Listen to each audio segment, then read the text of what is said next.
আজিৰ এইটো ভিডিঅ'ত মই তোমালোকক ক্লাছ 9 নতুন মেথছ কিতাপৰ অনুশীলনী 1.3 কুৱেশ্যন নং 4, 5, 6, 7, 8, 9, 10 আটাইখিনি কৰাম। ইয়াৰ আগৰ ক্লাছত আগৰ কুৱেশ্যন এনচাৰখিনি কৰাইছিলোঁ, গতিকে তোমালোকে ভিডিঅ'টো প্ৰথমৰ পৰা শেষলৈ চাই থাকা আৰু তোমালোকে আমাৰ এই সেৱা পাঠশালা ইউটিউব চেনেলটো ছাবস্ক্ৰাইব কৰি ল'বা। চ' এতিয়া তোমালোকে ক্লাছটো এটেণ্ড কৰা। ইয়াৰ আগৰ ক্লাছত মই তোমালোকক অনুশীলনী 1.3 কুৱেশ্যন নং 1, 2, 3 কৰাইছিলোঁ, গতিকে আজি কুৱেশ্যন নং 4টো চোৱা। কুৱেশ্যন নং 4 কি দিছে যে 0.99999ক P/Q আৰ্হিত প্ৰকাশ কৰা। তোমাৰ উত্তৰ দেখি আচৰিত হৈছে নেকি? তোমাৰ শিক্ষক আৰু সহপাঠীৰ লগত এই উত্তৰ কিয় অৰ্থবহ আলোচনা কৰা। তো চোৱা আমি ইয়াতে 0.99 এইটো আমি এক্স বুলি ধৰি ল'ম, ঠিক আছে? তো চোৱা 4 নম্বৰৰ সমাধান। 4 নম্বৰৰ সমাধান যে ধৰা হ'ল x ইকুৱেল টু 0.99999 অৰ্থাৎ 5টা 9, ঠিক আছে? আমি এইটো এনেকে ধৰি লৈছো। এতিয়া চোৱা, এতিয়া আমি কি কৰিম, এই এক্সৰ লগত যদি আমি 10x যদি এটা পূৰণ কৰোঁ, 10x পূৰণ কৰিলে সিফালে কি হ'ব, এক ঘৰ আগুৱাই যাব দশমিকটো ইয়াত আহি যাব ন, 9.999। এই দশমিকৰ পিছত কেইটা সংখ্যা আছে? 1, 2, 3, 4, 5টা। 1, 2, 3, 4 আৰু এটা নদি দিম 5টা, ঠিক আছে? আৰু এইটো এনেকে কি হৈ যাব, বাঢ়ি গৈ থাকিব। এতিয়া চোৱা ইফালে যে 10x ইকুৱেল টু, এতিয়া এই 9.9999টো আমি কেনেকে লিখিব পাৰো যে 9 প্লাছ 0.9 5টা, হয় নহয়? আমি এনেকে লিখিব পাৰো কাৰণ তোমালোকে এইটো নিয়ম আগতেও পাইছা, ঠিক আছে? চ' এতিয়া চোৱা যে আমি কি কৰিম, এতিয়া 10x ইকুৱেল টু 9 প্লাছ, এতিয়া চোৱাচোন আমি x মানে কিমান ধৰিছিলো, 0.999 এইটো ধৰিছিলো, গতিকে আমি এইটোৰ সলনি আমি কি লিখিব পাৰো, x লিখিব পাৰো, হয় নে? গতিকে 10x ইকুৱেল টু 9 প্লাছ। ত' এতিয়া চোৱা যে ইফালে 10x আছে, সিফালৰ এটা x আছে, গতিকে এই x কেইটা একেলগ কৰিম। ইফালে x টো প্লাছৰ আছে, ইফালে সি মাইনাছৰ হ'ব, আৰু ইফালে 9টো থাকি যাব। 10x ৰ পৰা এটা x গ'লে কিমান থাকিব, 9x থাকিব, গতিকে 9x ইকুৱেল টু 9। এতিয়া চোৱা x ৰ লগত 9 কি হৈ আছে, পূৰণ হৈ আছে, সিফালে গ'লে কি হ'ব, হৰণ হ'ব, মানে 9/9। 9 কেইবাৰ, একবাৰ। ত' আমি x ৰ মান কিমান পালো, 1 পালো। x মানে আমি কিমান ধৰিছিলো ওপৰত চোৱাচোন, 0.99999। গতিকে এই x এটাকে কি হ'ব, x ৰ সলনি 0.99999 ইকুৱেল টু কিমান, 1 আমি পালো, ঠিক আছে? তো এতিয়া চোৱাচোন যে 1 আৰু 0.99999 মানে কি, 0.999ৰ পিছতে 1 আহে, গতিকে এই দুটা সংখ্যাৰ মাজত কি নাই, কোনো ব্যৱধান বা খালী অংশ নাই বা খালী ঠাই নাই। গতিকে আমি কি ক'ব পাৰো যে 0.9999 ইকুৱেল টু 1 কি সমান, আৰু এইটো হৈ যাব এনচাৰ। চ' এই বস্তুটো তলত লিখি ল'বা যে যিহেতু 1 আৰু 0.99999 ডটৰ মাজত কি নাই, এইটো ডট দি দিবা, মাজত কোনো ব্যৱধান নাই, কোনো কি নাই, ব্যৱধান নাই, কোনো ব্যৱধান নাই। এতেকে 0.99999 আৰু ডট আৰু 1 কি হ'ব, সমান হ'ব, ঠিক আছে? আৰু এইটো হৈ যাব 4 নম্বৰ কুৱেশ্যনটোৰ সলিউশন। তেতিয়া আমি নেক্সট 5 নম্বৰ কুৱেশ্যনটোলৈ যাওঁ। চোৱা তেতিয়া 5 নম্বৰ কুৱেশ্যন কি কৈছে চোৱা, যে 1/17ৰ দশমিক বিস্তৃতিৰ পুনৰাৱৰ্তিত গোটটোত আটাইতকৈ বেছি কিমানটা অংক থাকিব, হৰণ পদ্ধতি অৱলম্বন কৰি উত্তৰৰ সত্যতা পৰীক্ষা কৰা। তো চোৱা 1/17 মানে একক কি কৰিব লাগে, 17ৰে কি কৰিম, হৰণ কৰিম। চ' একক যদি আমি কি কৰো, চোৱা 1/17 যিহেতু আছে, যে 17ৰে যদি একক যদি হৰণ কৰো, তেতিয়াহ'লে কেইটা পাবা জানা, 16টা পাবা, কাৰণ তলত কেইটা আছে, 17 আছে নহয়। গতিকে এই 17টা নোপোৱা, 17তকৈ 1 কম পাবা, মানে 16টা তুমি ইয়াতে পাবা এনচাৰ। তুমি এনেকে হৰণ কৰি কৰি গৈ থাকিলে কেইটা পাবা, যে 16টা পাবা। ইয়াতে লিখি ল'বা প্ৰথমে কিমানটা অংক থাকিব, যে 16টা অংক থাকিব। পিছত মই তোমালোকক হৰণ কৰি দেখুৱাই আছো। দেখিবা যে 1/17ৰ দশমিক বিস্তৃতিৰ পুনৰাৱৰ্তিত গোটটোত আটাইতকৈ বেছি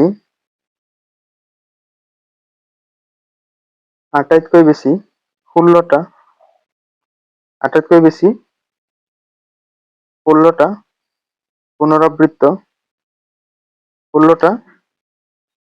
পুনৰাবৃত্ত লিখিছো, কি থাকিব, অংক থাকিব, ঠিক আছে? এতিয়া আমি হৰণ কৰি এইটোৰ প্ৰমাণটো কৰিম। চোৱা যে আমাক যিহেতু 17ৰে কি কৰিব দিছে, একক হৰণ কৰিব দিছে। গতিকে 17 একত নাযায়, গতিকে কি আহি যাব, দশমিক আহি যাব। ঠিক আছে, চ' দশমিক অহাৰ পিছতো চোৱা 17তকৈ 10 সৰু, গতিকে ইয়াতো শূন্য বহিব, ইয়াতো আৰু এটা শূন্য বহিব। এতিয়া চোৱাচোন যে 17ই 100ক কেইবাৰ, আমি যদি সেই হৰণ কৰো যে 17ৰ 100ক চোৱা, যে 17 যদি 4বাৰ যদি পূৰণ কৰো, 7 4 গুণ 28, 8 7 2, 4 গুণ 4 2 6, মানে 68। কিন্তু আমি যদি আকৌ যদি 5বাৰ যদি কৰো, কিমান হ'ব চোৱাচোন, 7 5 গুণ 35, 5 7 3, 5 1 গুণ 5 3 8, 85। আকৌ যদি আমি 17 যদি 6বাৰ কৰো, 7 6 গুণ 42, 2 7 4, 6 গুণ 6 4 10, মানে 102 হৈ যায়। সেইটো কাৰণে আমি কেইবাৰ দিম, 5বাৰ দিম। গতিকে 5বাৰ দিলে কিমান হয়, 85। তাৰপিছত 10ৰ পৰা 5 গ'লে 5, আৰু 9ৰ পৰা 8 গ'লে কিমান, 1। ঠিক আছে, ত' এতিয়া আমি কি কৰিম, আকৌ এতিয়া যে 17ই 15টোক নাযায়, গতিকে আমি কি কৰিম, ইয়াতে শূন্য এটা বহুৱাম। এতিয়া চোৱা যে 17ই 150 কেইবাৰ যাব, চোৱা 17 যদি আমি কি কৰো, 8 বাৰ যদি দিওঁ, চোৱা 8 7 গুণ কিমান, 56, 6 7 5, 8 1 গুণ 8, 8 5 কিমান, 8 গুণ 8, 8 5 13, গতিকে কিমান হ'ব, 136। আকৌ যে আমি যদি 17 যদি 9 বাৰ যদি দিওঁ, 9 7 গুণ কিমান, 63, 3 7 6, 9 গুণ 9 6 কিমান, 9 6 15, মানে 153, বেছি হৈ যায়। গতিকে আমি কেইবাৰ দিম, 8 বাৰ দিম। 8 বাৰ দিলে কিমান হ'ব, যে 136। 10ৰ পৰা 6 গ'লে 4, 4ৰ পৰা 3 গ'লে 1, মানে 14। ঠিক আছে, গতিকে আমি কি কৰিম, এতিয়াতো নাযায় 17ই, আচ্ছা 17ই 14টো নাযায়, গতিকে আমি আৰু এটা শূন্য বহুৱাব পাৰো। এতিয়া চোৱা 17ই 140ক কেইবাৰ, এইটো চোৱা যে 8 বাৰেই যাব, গতিকে 8 বাৰ গ'লে কিমান হ'ব, 136। 10ৰ পৰা 6 গ'লে 4, ইফালেতো নাযায়, গতিকে কি কৰিম, আকৌ শূন্য এটা বহুৱাব পাৰিম। এতিয়া 17ই 40ক কেইবাৰ কোৱাচোন, 17ই যদি মই যদি 3বাৰ যদি দিওঁ, চোৱা 7 3 গুণ 3 7 গুণ 21, 1 7 2, 3 গুণ 3 2 কিমান, 5, মানে 51, মানে বেছি হৈ যায়। গতিকে 17 2বাৰ যাব। 7 2 গুণ 2 7 গুণ 14, 4 7 1 2 গুণ 2 1 3 34, মানে কেইবাৰ যাব, যে 2বাৰ যাব। 2বাৰ গ'লে কিমান হ'ব, 34। অকে, তেতিয়া 10ৰ পৰা 4 গ'লে কিমান, 6। ঠিক আছে, এতিয়া আকৌ কি কৰিম, যে ওপৰত যিহেতু দশমিক আছে, গতিকে শূন্য এটা দিম। এতিয়া যে 17ই 60ক কেইবাৰ, চোৱাচোন যে 4বাৰ দিলে 68, 3বাৰ দিলে কিমান, 51, গতিকে কেইবাৰ যাব, 3বাৰ যাব। 3বাৰ গ'লে কিমান হ'ব, যে 51। এতিয়া চোৱা যে 10ৰ পৰা 1 গ'লে কিমান, 9। এতিয়াতো 9টো নাযায় 17, গতিকে আকৌ কি কৰিম, আৰু এটা শূন্য বহুৱাব পাৰিম। এতিয়া 17ই 90ক কেইবাৰ, যে 17 যদি 6বাৰ যদি দিওঁ, 102 হৈ যায়, গতিকে কেইবাৰ দিম, 5বাৰ দিম। 5বাৰ দিলে কিমান হয়, যে 85, হয়নে, গতিকে কি হ'ব, ইয়াতে 85 হ'ব। এতিয়া 10ৰ পৰা 5 গ'লে 5, আৰু ইফালে 8ৰ পৰা 8 গ'লে 0, গতিকে কিমান হ'ব, 5। এতিয়া আকৌ কি কৰিম, ইয়াতে শূন্য দিম। যে চব 50ক কেইবাৰ যাব, 17ই 50ক কেইবাৰ যাব, 4বাৰ গ'লে 68, 3বাৰ গ'লে 51, গতিকে কেইবাৰ যাব, 2বাৰ যাব। 2বাৰ গ'লে কিমান, 34, গতিকে 2বাৰ যাব, যে 34। অকে, 2বাৰ গ'লে 34। এতিয়া আকৌ মাইনাছ কৰা, যে 10ৰ পৰা 4 গ'লে কিমান, 10ৰ পৰা 4 গ'লে 6। ঠিক আছে, আৰু ইফালে 4ৰ পৰা 3 গ'লে 1, মানে 16। 16ত আকৌ শূন্য বহুৱাব পাৰিম। এতিয়া 160ত 17 কেইবাৰ, চোৱাচোন যে ইফালে 153 কেইবাৰ, 9 বাৰ, কেইবাৰ 9 বাৰ, গতিকে কেইবাৰ যাব, 9 বাৰ যাব। 9 বাৰ গ'লে কিমান, 153, গতিকে 153। 10ৰ পৰা 3 গ'লে 7, ইফালে 5ৰ পৰা 5 গ'লে 0, মানে আকৌ শূন্য বহুৱাম। এতিয়া 17ক কেইবাৰ যাব, চোৱাচোন ইয়াতে চোৱা, 4বাৰ যাব, কেইবাৰ, 4বাৰ, 68, গতিকে ইয়াতে কি বহুৱাম, 4। 4বাৰ গ'লে কিমান যাব, 68। কিমান বাকী আছে, 10ৰ পৰা 8 গ'লে 2। অকে, আকৌ শূন্য বহাম। এতিয়া 17ই 20ক কেইবাৰ, চোৱাচোন যে 17 1 গুণ 17, 1 বাৰ যাব, গতিকে 1 বাৰ দিলো, ইয়াতে 17 লিখিলো, মানে 10ৰ পৰা 7 গ'লে 3, আকৌ শূন্য বহুৱাব পাৰিম। এতিয়া 17 যদি 2বাৰ যদি দিওঁ, 34 হৈ যায়, কিন্তু ইয়াতে আছে 30, গতিকে আকৌ কেইবাৰ যাব, 1 বাৰ যাব। 1 বাৰ গ'লে কিমান হ'ব, 17 1 গুণ 17। এতিয়া 10ৰ পৰা 7 গ'লে 3, আৰু ইফালে 2ৰ পৰা 1 গ'লে 1, মানে 13। অকে, এতিয়া 13তো নাযায়, আমি আকৌ শূন্য বহুৱাম। এতিয়া 130ত কেইবাৰ যাব 17, চোৱা যে 130ত কেইবাৰ যাব, ইফালে চোৱা 8 বাৰ দিলে 136 হয়, গতিকে কেইবাৰ যাব, 7 বাৰ যাব। গতিকে 17 7 গুণ কিমান, চোৱা 7 7 গুণ 49, 9 7 4, 7 1 গুণ 7 4 কিমান, 11, গতিকে 119 হয়। গতিকে কেইবাৰ যাব, যে 7 বাৰ যাব। 7 বাৰ গ'লে কিমান হ'ব, যে 119। অকে, 10ৰ পৰা 9 গ'লে 1, 2ৰ পৰা 1 গ'লে 1, আকৌ শূন্য বহিব। এতিয়া 110ত কেইবাৰ যাব, 1700 107 বাৰ দিলে 119 6 বাৰ যাব কেইবাৰ যাব 6 বাৰ 6 বাৰ গলে কিমান হ'ব 102 মানে 102 10 পৰা 2 গলে 8 ওকে 10 পৰা 2 গলে 8 তাৰ পিছত এতিয়া আকৌ শূন্য বহিব এতিয়া 80 ত কেইবাৰ যাব 17 চোৱাচোন 80 ত কেইবাৰ যাব যে ইফালে 5 বাৰ দিলে 85 হয় গতিকে 4 বাৰ যাব 4 বাৰ গলে কিমান 68 4 বাৰ গলে কিমান 68 গতিকে 8 ৰ পৰা 10 ৰ পৰা 8 গলে 2 ইফালে 7 ৰ পৰা 6 গলে 1 মানে আকৌ কিমান হৈছে 12 ওকে এতিয়া চোৱা যে 12 তো নাযায় গতিকে কি কৰিম আমি আকৌ শূন্য বহুৱালে কিমান হ'ব 120 এতিয়া চোৱা 17 120 ত কেইবাৰ যাব 7 বাৰ যাব কেইবাৰ যাব 7 বাৰ গলে কিমান 119 কেইবাৰ হ'ব 119 7 বাৰ দিলে 119 এতিয়া 10 ৰ পৰা 9 গলে 1 ইফালেতো নাযায় গতিকে সো এতিয়া কেইটা হ'ল ইফালে ওপৰত চোৱাচোন 1 2 3 4 5 6 7 8 9 10 11 12 13 14 15 16টা হ'ল আছেনে মানে কি হ'ল যেটো আমি ক্ৰমবৰ্ধিত মান ভাবে এনেকে কি কৰিব বাঢ়ি গৈ থাকিব গতিকে আমি আৰু নাযাও যে 16টাই কৰিলো গতিকে লিখি দিবা যে 1/17 ইকুৱেল টু কিমান পালো চোৱা এই ইয়াতে যিমান আমি ওপৰত পাইছো গোটেইখিনি বহুৱাই দিবা 0.8823 0.5 0.588235 তাৰপিছত কি আছে 29411 তাৰপিছত কি আছে 7647 7647 ডট ডট ডট আৰু এইটো হৈ যাব এনসাৰ ঠিক আছে এতিয়া চোৱা 6 নম্বৰ কোৱেশ্চন কি কৈছে যে যদি p আৰু q অখণ্ড সংখ্যা যাৰ 1 ৰ বাহিৰে অন্য সাধাৰণ উৎপাদক নাই তেনেহলে p by q অৰ্থাৎ q not equal to 0 আৰ্হিত থকা বিভিন্ন পৰিমেয় সংখ্যা লোৱা যিবিলাকৰ দশমিক বিস্তৃতি পৰিসমাপ্ত আৰু পৰ্যবেক্ষণ কৰা কিৱে কি ধৰ্ম সিদ্ধ কৰিব অনুমান কৰিব পাৰিবানে আমি কি কৰিব লাগিব এনেকুৱা সংখ্যা ল'ব লাগিব যিবোৰ সংখ্যা কি n ৰ বাহিৰে 1 ৰ বাহিৰে কি অন্য সাধাৰণ উৎপাদক নাই আৰু সেইবোৰ কি হ'ব লাগিব যে পৰিমেয় অৰ্থাৎ p by q আৰ্হিত হ'ব লাগিব ঠিক আছে আৰু যিবিলাকৰ কি দশমিক বিস্তৃতি পৰিসমাপ্ত আৰু পৰ্যবেক্ষণ কৰিব দিছে পৰিসমাপ্তি হয় নে কি হয় আৰু কিৱে কি ধৰ্ম সিদ্ধ কৰিব পাৰে আমাক অনুমান কৰিব দিছে চোৱা আমি এতিয়া কি কৰিম যে p by q আৰ্হি অৰ্থাৎ পৰিমেয় সংখ্যা আৰ্হিত থকা কিছুমান সংখ্যা ল'ম অৰ্থাৎ ভগ্নাংশ ল'ম এতিয়া চোৱা যদিহে আমি ইয়াতে ভগ্নাংশ এটা যদি লওঁ যে 3/4 এতিয়া চোৱা এই ভগ্নাংশটোৰ কি দুয়োটাৰে কি একৰ বাহিৰে অন্য কোনো কি নাই সাধাৰণ উৎপাদক নাই অৰ্থাৎ দুয়োটা অখণ্ড সংখ্যা ঠিক আছে ঠিক একেদৰে আমি আৰু ল'ব পাৰো যে 7/10 বা 7/8 বা 9/10 এতিয়া আমি কি কৰিম চোৱা যে 3/4 আছে নহয় এটো আমি উৎপাদকেৰে ভাঙি দিম যে 4টো আমি যদি সৰু হাতৰ হৰণেৰে কৰো কি হ'ব 2 * 2 হ'ব হয় নহয় এতিয়া আমি কি কৰিম যে এই 4ৰে কি কৰিম 3ৰে হৰণ কৰিম চোৱা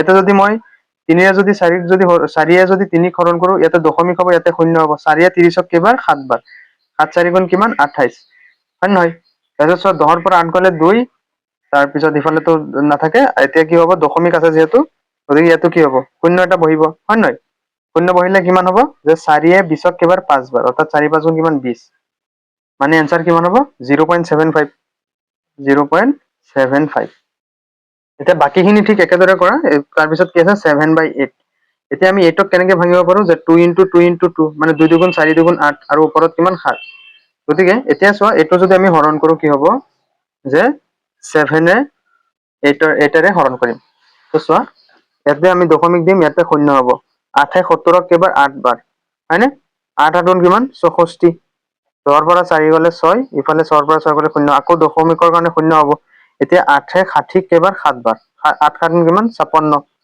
10 ৰ পৰা 6 গলে 4 তাৰপিছত আকৌ 0 হ'ব 8 40ক কেইবাৰ 5 বাৰ মানে কিমান হ'ব 8 5 গুণ 40 মানে এনসাৰ কিমান হ'ব 0.875 0.875 ঠিক একেদৰে এইটো কৰা যে 9/10 হয়নে 9/10 চোৱা যে 9/10 এইটো আমি কেনেকে কৰিম যে 9/10 টো আমি কেনেকে ভাঙিব পাৰো যে 2 * 5 হয় নহয় মানে এনসাৰ কিমান হ'ব যে 9ক যদি আমি 10ৰে যদি হৰণ কৰো 0.9 হ'ব নাই হ'ব এতিয়া চোৱা গতিকে এই হৰণখিনিৰ পৰা তুমি কি লক্ষ্য কৰিলা চোৱাচোন যে যদিহে দশমিক বিস্তৃতি পৰিসমাপ্তি হয় ইয়াতে পৰিসমাপ্তি হৈ গৈছে নাই গোটেইখিনি ভগ্নাংশ পৰিসমাপ্তি হ'ব হলে কি হ'ব লাগিব যে কিউৰ যিটো মৌলিক উৎপাদক সেইটো কি হ'ব লাগিব হয় 2 হ'ব লাগিব নহলে 5 হ'ব লাগিব বুজিছানে এইটোৱে হ'ল তোমাৰ পৰ্যবেক্ষণ এতিয়া যদি ইয়াতে অকল 2 থাকে তথাপিও হ'ব অকল 5 থাকিলে হ'ব এতিয়া ইয়াতে যদি 2ৰ সলনি এই 8ৰ মৌলিক উৎপাদক যদি 2ৰ সলনি যদি বেলেগ সংখ্যা থাকিলেতেন ধৰা 5 বা 7 তেতিয়া কি হ'লহেতেন পৰিসমাপ্তি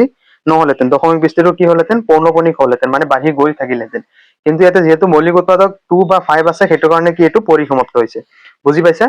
মুঠতে কি হ'ব নোৱাৰিব, এই তলৰ যিটো আছে এই কিউটো কি হ'ব নোৱাৰিব, যে 2 আৰু 5ৰ বাহিৰে বেলেগ একো হ'ব নোৱাৰিব। গতিকে তলত লিখি দিবা যে এতেকে কিউৰ মৌলিক উৎপাদক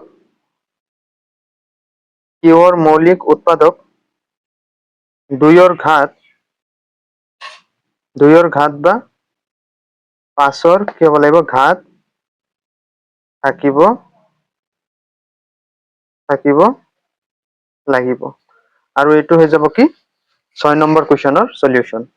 যে 7 নম্বৰ কুৱেশ্যন কি দিছে, যে তিনিটা সংখ্যা লিখা যাৰ দশমিক বিস্তৃতি অবিৰত বা অপুনৰাবৰ্তিত, অপৰিসমাপ্ত আৰু অপৌনঃপুনিক যিকোনো তিনিটা কি লিখিব লাগে, সংখ্যা লিখিব লাগে।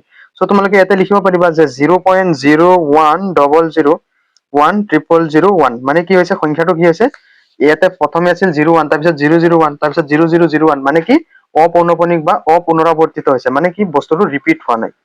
ঠিক একেদৰে আৰু এটা এনেকে মুঠতে তোমাৰ মৰ্জি যিয়ে লিখিব পাৰা। ইয়াতে মই লিখো যদি 12112, তাৰপিছত যদি লিখো 1112, তাৰপিছত লিখো 11112, এনেকে dot dot dot dot dot এনেকে লিখি গৈ থাকিব পাৰা। ঠিক একেদৰে তুমি যদি আৰু লিখিব পাৰা যে 2312312, 23123 ডট ডট ডট ডট এনেকেও লিখিব পাৰা। ঠিক আছে, গতিকে এইটো আমাৰ 7 নম্বৰ কুৱেশ্যনটোৰ সলিউশন হৈ গ'ল। বুজি পাইছা? একেবাৰে ইজি। সো এতিয়া চোৱা নেক্সট 8 নম্বৰ কুৱেশ্যনটো কৰিম আমি। 8 নম্বৰ কুৱেশ্যন কৈছে যে 5/7 আৰু 9/11ৰ মাজত থকা তিনিটা ভিন্ন অপৰিমেয় সংখ্যা লিখা। তো চোৱা 8 নম্বৰৰ সমাধান। আমাক তিনিটা ভিন্ন অপৰিমেয় সংখ্যা উলিয়াব দিছে, যে 5/7 আৰু 9/11ৰ মাজত। এতিয়া 5/7ক যদি আমি হৰণ কৰো, চোৱা ইয়াতে কি হ'ব, 5 আৰু ইয়াতে 7, সাতেতো 5ক নাযায়, গতিকে কি হ'ব ইয়াতে দশমিক আৰু ইয়াতে শূন্য। 7এ 50ক কেইবাৰ 7 বাৰ, 7 7 কিমান 49, 10ৰ পৰা 9 গ'লে 1, আকৌ দশমিকৰ কাৰণে শূন্য। 7এ 10ক কেইবাৰ 1 বাৰ, 7 1 গুণে 7, 10ৰ পৰা 7 গ'লে 3, আকৌ দশমিকৰ কাৰণে শূন্য। এতিয়া 7এ 30ক কেইবাৰ 4 বাৰ, 7 4 গুণ কিমান 28, 30ৰ পৰা 28 গ'লে 2, আকৌ দশমিকৰ কাৰণে শূন্য। 7এ 20ক কেইবাৰ 2 বাৰ, 7 2 গুণ কিমান 14, 10ৰ পৰা 4 গ'লে 6। অকে, চ' আকৌ শূন্য বহিব। এতিয়া 7এ 60ক কেইবাৰ 8 বাৰ, 8 7 গুণ কিমান 56, গতিকে 60ৰ পৰা 56 গ'লে 4 থাকিব, মানে 10ৰ পৰা 6 গ'লে 4। তাৰপিছত আকৌ শূন্য বহিব।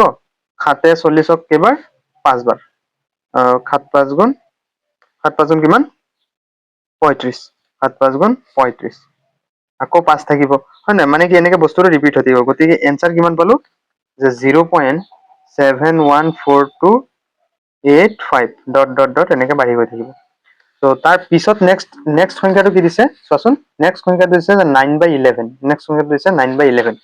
তেতিয়া আমি 9/11টো কৰিম। চোৱা 9/11 মানে আমি কি কৰিব লাগে, 9ক 11ৰে হৰণ কৰিম। তো চোৱা ইয়াতে 9, ইয়াতে 11, তো 11ৰ 9টো নাযায়, গতিকে দশমিক শূন্য দিলো। 11ৰ 90ক কেইবাৰ 8 বাৰ, 11 8 গুণ কিমান 88, 10ৰ পৰা 8 গ'লে 2, আকৌ দশমিকৰ কাৰণে শূন্য। 11ৰ 20ক কেইবাৰ 1 বাৰ, 11 1 গুণ কিমান 11, 10ৰ পৰা 1 গ'লে 9, আকৌ শূন্য। 11ৰ 90ক কেইবাৰ 8 বাৰ, মানে 11 8 গুণ কিমান 88, আকৌ কিমান হ'ব, 10ৰ পৰা 8 গ'লে 2, তাৰপিছত আকৌ কি বহিব, শূন্য বহিব। 11ৰ 20ক কেইবাৰ 1 বাৰ, 11 1 গুণ 11। এতিয়া চোৱাচোন বস্তুটো কি হৈছে, যে এনচাৰ হ'ব যে 0.8181 ডট ডট ডট এনেকে গৈ থাকিব। ঠিক আছে, তো এতিয়া চোৱাচোন আমি দুয়োটা বস্তু হৰণ কৰি ইয়াতে কিমান পাইছো, যে 0.71 পাইছো, আৰু ইয়াতে কিমান পাইছো 0.81। মানে এই দুটা সংখ্যা ল'বা যে প্ৰথম পইণ্টৰ পিছত, যে 71 আৰু 81, চোৱাচোন পাৰ্থক্য কিমান, মাজত কিমান আছে, যে 71 72 73 74 75 76 আছে, 77 আছে, 78 79 আছে, তাৰপিছত 80 লৈকে আছে। মানে ইয়াৰে মাজত থকা আমি 5/7 আৰু 9/11ৰ মাজত থকা তিনিটা অপৰিমেয় সংখ্যা তোমালোকে 71ৰ পিছত আৰু 81ৰ আগত এনেকে বহুৱাই দিব পাৰা, যিকোনো। তো এতেকে 5/7 আৰু 9/11ৰ মাজত থকা তিনিটা অপৰিমেয় সংখ্যা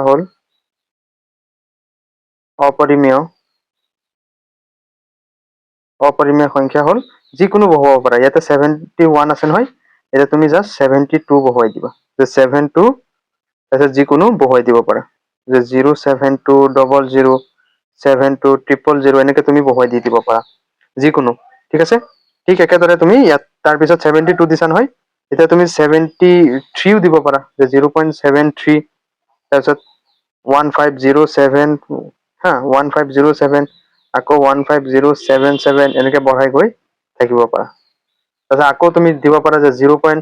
ইয়াতে যেহেতু 81 আছে তুমি 80 দিব পাৰা যে 80100100 এনেকে তুমি এনেকে বাঢ়ি গৈ যাব পাৰে আৰু এইটো হৈ যাব কি 8 নম্বৰ কুৱেশ্যনটোৰ সলিউশন এতিয়া 9 নম্বৰ কুৱেশ্যন কি কৈছে চোৱা যে তলৰ সংখ্যাকেইটাক পৰিমেয় আৰু অপৰিমেয় হিচাপে শ্ৰেণী বিভক্ত কৰা তো 1 নম্বৰ কি আছে চোৱা যে √23 তো √23 তো আমি আৰু ভাঙিব নোৱাৰিম গতিকে 1 নম্বৰটো কি হৈ যাব অপৰিমেয় সংখ্যা কি সংখ্যা যে অপৰিমেয় সংখ্যা নেক্সট হল 2 নম্বৰ কি আছে √225 √225ক আমি কেনেকে ভাঙিব পাৰো চোৱাচোন যে √15 * 15 15 15 গুণ কিমান 125 225 চোৱা 5 5 গুণ 25 5 হাতৰ 2 5 গুণ 5 2 7 1 5 গুণ 5 1 1 গুণে 1 5 7 5 12 2 হাতৰ 1 1 1 কিমান 2 মানে 225 চাইছানে গতিকে দুটা 15 পৰা এটা 15 আমি বাহিৰত ওলাই আনিব পাৰো গতিকে 15 সংখ্যাটো কি পৰিমেয় গতিকে নট 2 কি হ'ব পৰিমেয় সংখ্যা হ'ব নেক্সট চোৱা 3 নম্বৰ কি আছে 0.3796 3 নম্বৰটো হ'ল 0.3796 তো এই সংখ্যাটো কি হ'ব পৰিমেয় সংখ্যা হ'ব কিয় হ'ব কাৰণ কি দশমিক বিস্তৃতি চোৱা ইয়াতে পৰিসমাপ্ত হৈছে গতিকে পৰিসমাপ্ত ক্ষেত্ৰত কি হয় সংখ্যাটো পৰিমেয় হয় এই বস্তুটো তোমালোকে মনত ৰাখিবা গতিকে এইটো 3 নম্বৰটো কি হ'ব পৰিমেয় নেক্সট 4 নম্বৰ কি আছে যে 4 নম্বৰ আছে 7.47 চোৱা 7.47 তাৰপিছত আছে 8478 এনেকে কি হৈছে বাঢ়ি গৈ তো ইয়াতে চোৱাচোন যে দশমিকৰ পিছৰ সংখ্যাখিনি যে 478 মানে বস্তুটো কি হৈ আছে ৰিপিট হৈ আছে হা গতিকে এই এনেকুৱা ৰিপিটৰ ক্ষেত্ৰত কি হ'ব লাগিলে অসংখ্য বাৰ থাকক কিন্তু যদি সেই বস্তুটো বাৰে বাৰে ৰিপিট একেটা বস্তু আহি আছে তেতিয়া কি হ'ব পৰিমেয় হ'ব কি হ'ব পৰিমেয় হ'ব নেক্সট চোৱা 5 নম্বৰ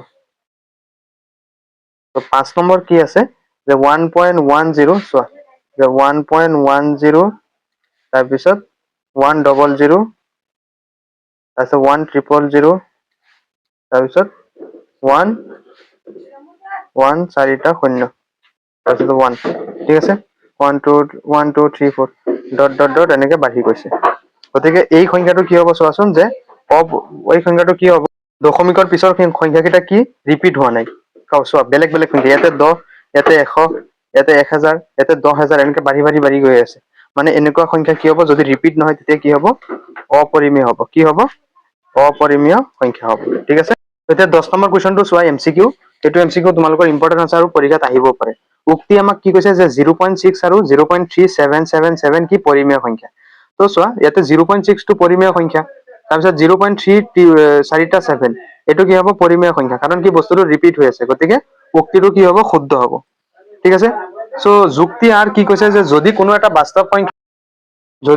বাস্তৱ সংখ্যাৰ দশমিক বিস্তৃতি পৰিসমাপ্ত অথবা অবিৰত পুনৰাবৰ্তিত হয় তেনেহলে সংখ্যাটো পৰিমেয় ফাৰ্ষ্ট কি কৈছে যদি কোনো এটা বাস্তৱ সংখ্যাৰ দশমিক বিস্তৃতি পৰিসমাপ্ত মানে শেষ হৈ গৈছে গতিকে শেষ হোৱাৰ ক্ষেত্ৰত মই কি কৈছিলো পৰিমেয় হ'ব তাৰপিছত অথবা অবিৰত পুনৰাবৰ্তিত হয় মানে পুনৰাবৰ্তন হৈ আছে পুনৰাবৰ্তিত মানে ৰিপিট হৈ আছে বস্তুটো তেনেহলে সংখ্যাটো পৰিমেয় হয় কাৰণ মই অলৰেডি তোমালোকক এই ওপৰত ইয়াতে বুজাইছো হয় না যদি ৰিপিট হয় তেতিয়া কি হ'ব সংখ্যাটো পৰিমেয় হ'ব গতিকে দুয়োটা উক্তি কি হ'ব শুদ্ধ হ'ব সেইটো কাৰণে অপচন এ হৈ যাব কি শুদ্ধ উত্তৰ ঠিক আছে বুজি পাইছা তো ষ্টুডেন্ট তোমালোকৰ অনুশীলনী 1.3 আটাইখিনি সলিউশন একেবাৰে সহজ নিয়মত হৈ গ'ল সো ইয়াৰ নেক্সট ক্লাছত মই তোমালোকক অনুশীলনী 1.4 ৰ কুৱেশ্যন আনসাৰ খিনি কৰাম গতিকে তোমালোকে ভিডিওটো লাইক কৰি আমাৰ এই সেৱা পাঠশালা ইউটিউব চেনেলটো সাবস্ক্ৰাইব কৰি ল'বা কাৰণ সাবস্ক্ৰাইব কৰিলেহে নেক্সট ভিডিও তোমাৰ ওচৰলৈ গৈ পাব আৰু তোমালোকে হোৱাটছআপ চেনেলত জয়েন হৈ ল'বা হোৱাটছআপ চেনেলৰ লিংক মই ভিডিও ডেসক্ৰিপচনত দি ৰাখিম গতিকে আজিলৈ আহিছো বাই বাই টেক কেয়াৰ